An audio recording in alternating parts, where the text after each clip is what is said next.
I think what we're going to see is random acts of revenge carried out on a local basis, not orchestrated by the Iranians. Far from it.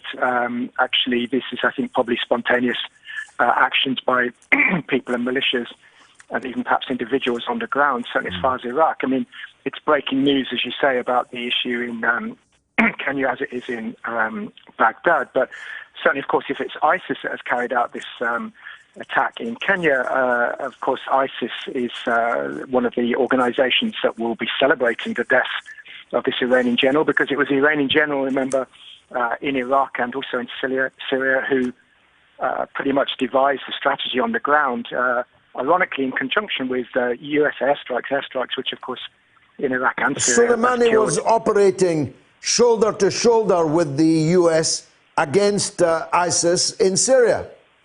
Yeah, absolutely right, and in Iraq as well, of course. And, of course, therefore, this attack, if it's taken place tonight by ISIS in Kenya, this won't be in revenge for the killing of someone who was an enemy of ISIS. No, of course. And of course, how ironic that therefore would have happened on the same day that already we're seeing consequences, I think, still on quite a low level, relatively speaking, to what they can be and what they will become in the future.